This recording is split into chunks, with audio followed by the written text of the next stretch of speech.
नमस्कार दोस्तों। आज मैं आपको दूसरा टॉपिक कराने जा रही हूँ पीएन जंक्शन डायोड्स, ठीक है, एंड स्पेशल डायोड्स। तो इससे रिलेटेड कुछ क्वेश्चंस हैं और एक तरह से रिवीजन ही है क्योंकि मैं इसको शायद आपको पहले करा चुकी हूँ, ठीक है, क्योंकि मुझे अपना कराया हुआ याद रहता है। देखिए, पहला क्वेश्चन है the diffusion capacitance of a PN junction. सीधी सी बात है, जो आपका ये डिफ्यूजन कैपेसिटेंस होता है, डिफ्यूजन कैपेसिटेंस कहाँ आता है? It comes under forward bias condition.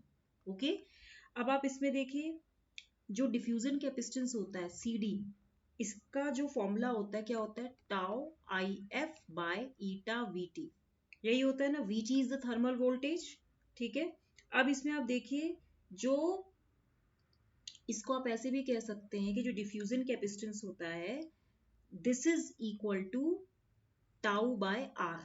अभी जो आर होता है, this R is eta V T upon I F, ठीक है, eta V T upon I F होता है, ठीक है। अब यहां से इस फर्स्ट इक्वेशन से अगर आप देखें तो जो ये आपका सी डी है, it is directly proportional to forward current, ठीक है, विच इम्प्लाइज ये फॉरवर्ड करंट के प्रोपोर्शनल है।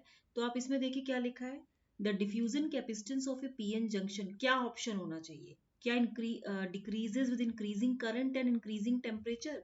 क्या increasing current and increasing temperature के साथ ये डिक्रीज करता है, या decreasing current and increasing temperature के साथ डिक्रीज करता है, या increasing current and increasing temperature के साथ इंक्रीज करता है, या does not depend on current and temperature? D option तो हो ही नहीं सकता क्योंकि हम देख रहे हैं कि इस एक्सप्रेशन में depends upon the current and temperature. क्या इंक्रीज कर रहा है with increasing current and increasing temperature? V T is equal to how much? अगर मैं बोलूं C D is equal to tau I F into 1 upon eta K T upon Q होता है।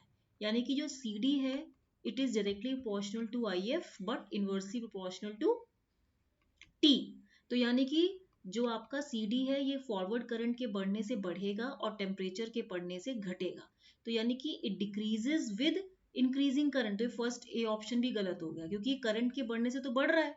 It decreases with decreasing current, हाँ, अगर ये आपका, क्योंकि डायरेक्टली प्रोपोर्शनल है, फॉरवर्ड करंट रिड्यूस होगा तो ये भी घटेगा। And increases with increasing temperature, sorry, and decreases with increasing temperature, मतलब कि जब टेम्परेचर बढ़ेगा तो ये घटेगा, इसीलिए इसका B option is the right answer, ठीक है। नेक्स्ट क्वेश्चन देखिए, for a PN junction match the type of breakdown with phenomena. देखिए इस क्वेश्चन में एविलांशे ब्रेकडाउन किसकी वजह से होता है? It is due to collision of carriers with the crystal ion, तो इसका ए ऑप्शन है। जीरा ब्रेकडाउन, कोवलेंट बॉन्ड्स की रप्चरिंग होती है due to strong electric field, तो इसका सी ऑप्शन है। पंच थ्रू किसके में होता है? इलेक्ट्रिक फील्ड की वजह से, तो इसीलिए इसका बी ऑप्शन होगा। तो इसका होगा ए सी बी, यानी कि D option, okay. Next question है, in the circuit shown below the current voltage relationship when diodes D1 D1 D2 are identical is given by. Current और वोल्टेज का रिलेशनशिप देखना है। देखिए, अब आप खुद ही देखिए, जब यहाँ से करंट जाएगी तो ये ऐसे डिवाइड हो जाएगी। तो यहाँ पे अगर ये P है और ये N है और ये N है, ये P है, तो ये डायोड D2 तो रिवर्स बायस हो जाएगा और ये क्या हो जाएगा? फॉरवर्ड बायस हो जाएगा।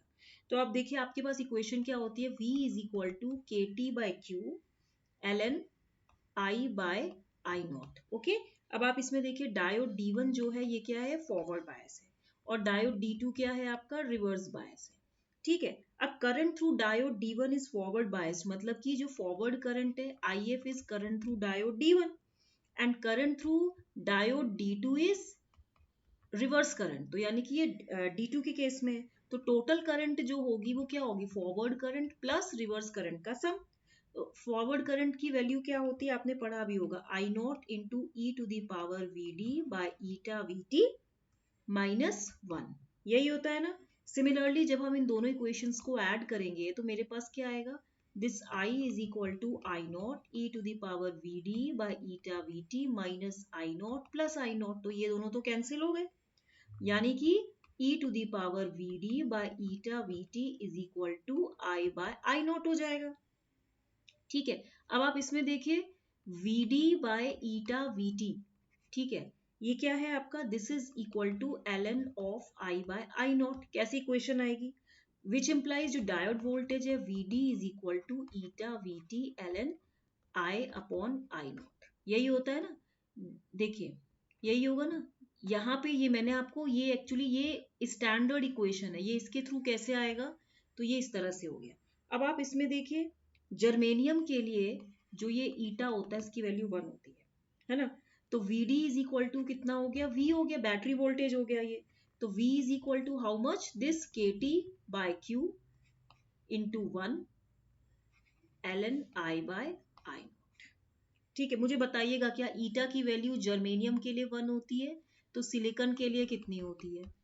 ठीक है, अब चेक करके मुझे आप बताइएगा, कोई बताता तो है नहीं वैसे। तो इसका राइट आंसर क्या होगा, बी ऑप्शन। ओके, नेक्स्ट है द स्विचिंग स्पीड, मैंने कितने क्वेश्चंस करा दिए। Okay, the switching speed of P plus N junction, this is P plus N junction मतलब पी प्लस हैवीली डूब्ड है, having heavily doped P region depends primary on, देखिए जो life किस पर डिपेंड करेगा, it will depend upon the life time of मिथ। देखिए P plus N, इसका मतलब P प्लस क्या है, हैविली डूब्ड है।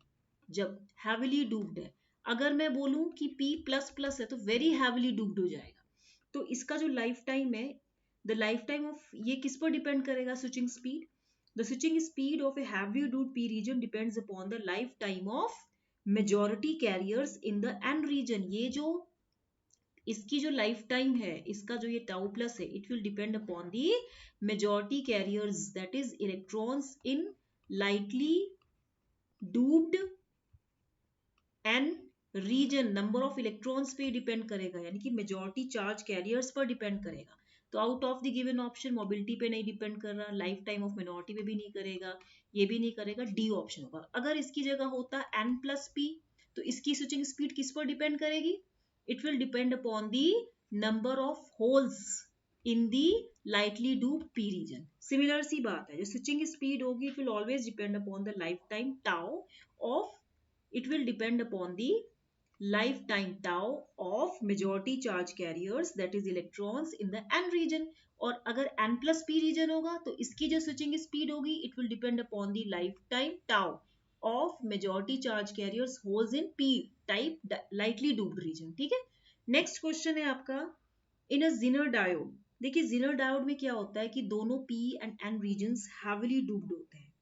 ठीक है, तो डूपिंग लेवल जो जिनर डायोड का होता है 1:10⁵ होता है, तो इसीलिए हम ये ओनली नहीं लेंगे, C option is the right option. ठीक है, नेक्स्ट क्वेश्चन है इन अ जंक्शन डायोड, देखिए डिप्लीशन कैपेसिटेंस सीटी ये रिवर्स बायस कंडीशन में आता है। तो डिप्लीशन कैपेसिटेंस जो होता है, देखिए जो कैपेसिटेंस होता है this is equal to epsilon A upon W, epsilon A upon D होता है। तो यहाँ पे D is proportional to width भी होता है। तो अगर मैं बोलूँ जो विड्थ होती है आपकी, यानी कि depletion width, this is known as depletion width, and this depletion width it is depending upon the square root of reverse bias voltage. ठीक है, तो यहाँ पे देखिए इट मीन्स कि C is inversely proportional to the depletion width and this is in turn depending upon the square root of reverse bias voltage in inversely manner. तो इसका मतलब क्या होगा, the depletion capacitance increases with increase in reverse bias. No, ये नहीं increase inversely proportional है, it decreases with increase in reverse bias. Yes, ये B option है। क्या ये इंक्रीज करेगा with increase in forward bias में, तो ये होता नहीं है। Depletion capacitance is much higher than the depletion capacitance forward bias में होता ही नहीं है, तो इसीलिए इसका B option is the right answer. Next question है आपका, अच्छा ये क्वेश्चन आपका होमवर्क है, ये क्वेश्चन आप लोग करके लाएंगे। In a uniformly doped abrupt p-n junction, the doping level of n side is 4 times the doping level of p side. The ratio of the depletion layer width of n side versus p side. मुझे इसका answer चाहिए, बताइएगा। Last time जो मैंने आपको question कराया था किसी ने भी नहीं करके दिया, थोड़े टफ न्यूमेरिकल्स थे, तो आइए देखते हैं। ये क्वेश्चन था आपका ये वाला था। नो नो नो नो, रुकिए, मैंने खाली किया है। देखिए ये जो क्वेश्चन है मैंने आपसे पूछा था, in the circuit shown in the figure the BJT has a current gain of 50 for an ammeter base voltage, the ammeter collector voltage is, देखिए आपको पता होना चाहिए कि अगर मैं इसको लिखूं VEB, देखिए VEB इज इक्वल टू क्या हो जाएगा, VEB मैं इसको लिख सकती हूं कि VB, आप इसको ऐसे भी लिख सकते हैं ना कि VB is equal to VE minus VEB, VEB लिख सकते हैं ना, VE माइनस VEB।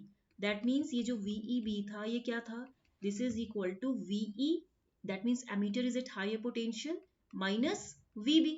अब आप इसमें देखिए, जो हमें क्या चाहिए, हमें बेस वोल्टेज तो पता नहीं है, यहाँ पे क्या है, ये एमीटर है, ये बेस है, ये कलेक्टर, मतलब इस तरीके से करा हुआ है। अब आप इसमें देखिए, इट मीन्स कि ये जो है VEB है ये प्लस होगा, ये माइनस होगा जहां एरो है। अब आप इसमें देखिए, यहाँ पे जो करंट जाएगी वो बेस करंट जाएगी, और यहाँ पे ये जो करंट जा रही है टोटल एमीटर करंट है, 3 वोल्ट है। अब आप इसमें देखिए, हमें क्या निकालना है, बेस वोल्टेज। तो base voltage is what, VB is equal to VE minus VEB, ऐसे लिख सकते हैं ना। तो आप देखिए इसमें जो ये आपका एमीटर वोल्टेज है, दैट इज नथिंग बट ये सप्लाई वोल्टेज के इक्वल होगा ना, क्योंकि ये सप्लाई वोल्टेज ऐसी ही लगी है ना, ठीक है, ये ऐसे ही लगा हुआ है अगर आप देखें इसको, ठीक है। This is your plus minus 3 volt, मतलब ये ग्राउंड से है, तो ये जो VE है ये तो 3 वोल्ट हो गया ना।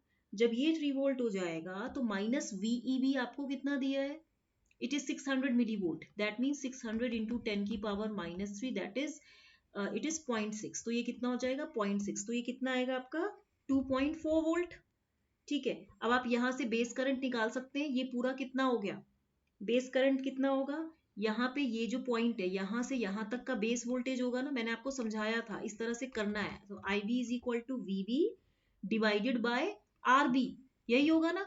तो यहाँ पे आप देखिए, जो आपका IB है ये कितना है, VB कितना है आपका 2.4 and divide by 60 into 10 cube.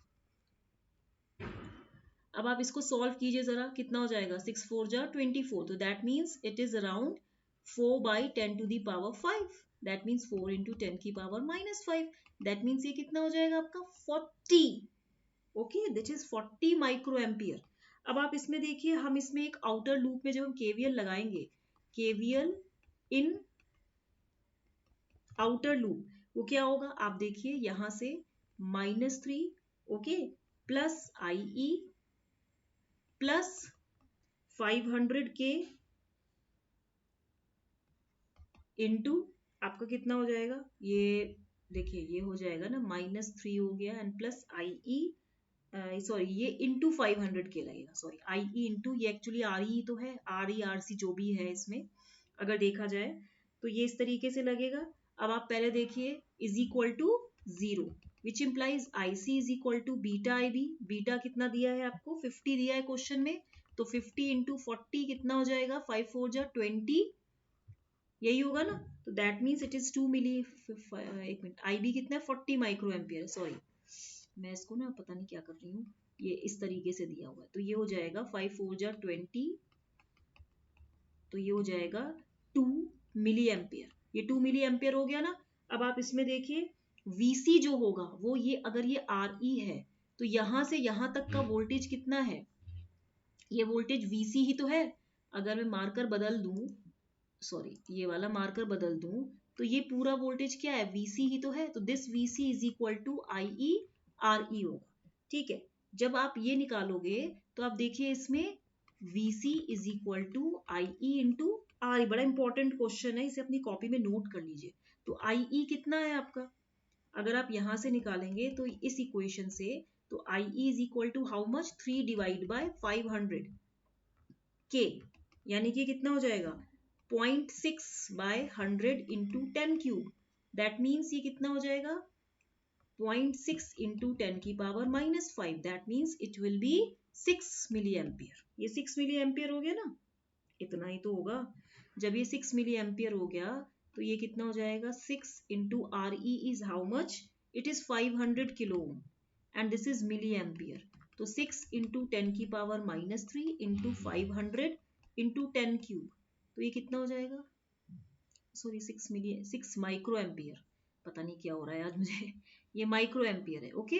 तो ये कितना हो जाएगा, 6 5 जा 30, 10 की पावर माइनस 3, तो ये 3 कितना हो जाएगा, ये आपका कितना आ रहा है VC, एक मिनट कहीं ना कहीं कुछ गड़बड़ हो रही है क्या, VC is equal to IE into RE, देखो ये मुझसे भी जैसे गड़बड़ होती है, तो इसीलिए मैं आपको बोल रही हूँ कि आप लोग शांति से करिएगा, क्योंकि इस क्वेश्चन में थोड़ा सा बड़ा कंसेप्चुअल क्वेश्चन है। IC की वैल्यू कितनी थी आपकी, IC की वैल्यू थी 2 मिली एम्पियर, तो VC की वैल्यू IE इंटू RE आया, तो RE कितना था 500K। यहाँ पे IE is nearly equal to IC, जो IE है it is nearly equal to IC। तो कहने का मतलब ये है कि अगर मैं ये क्वेश्चन भी लगाती हूँ, IE कितना आ रहा था इसमें 3/500K, सॉरी ओके यही 3/500K था ना ये, तो यहाँ पे कितना था आप खुद ही देख लीजिए ना। जब आप ऐसे करेंगे तो ये कुछ देखिए कुछ फिर गड़बड़ हो रही है इसमें। ये क्वेश्चन आप लोगों ने सॉल्व नहीं किया था तो मैं इसीलिए करवा रही हूँ, क्योंकि इसमें थोड़ा सा ट्रिकी क्वेश्चन है, एग्जाम में गड़बड़ होती है, इसीलिए मैं बता रही हूँ कि यहाँ पे ये जो है इसको काटिए, ये near about IC into RE होगा। और IC कितना था आपका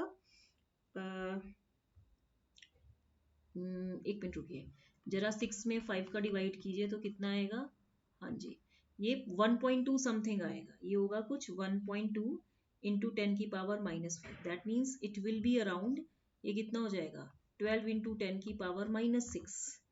आप इसको या तो 12 माइक्रो एम्पियर ले लीजिए, है ना। अगर मैं बोलूँ इसको इस तरीके से, ये नियर अबाउट ये आपका जो आ रहा है ना IC, अगर ये 2 मिली अगर मैं IC लेके चलती हूँ और ये 500K है, तो ये कितना हो जाएगा 2 इंटू 10 की पावर -3 इंटू 500 इंटू 10 की पावर क्यूब, तो ये कितना हो जाएगा 2 5 जा 10 हो गया ना 1000, ये तो कैंसिल हो गया, 1000 वोल्ट नहीं है ये, आई थिंक ये है आपका कुछ ये कुछ 1 वोल्ट आएगा जैसा मुझे लग रहा है, ये कहीं मुझे फिर गड़बड़ हो रही है।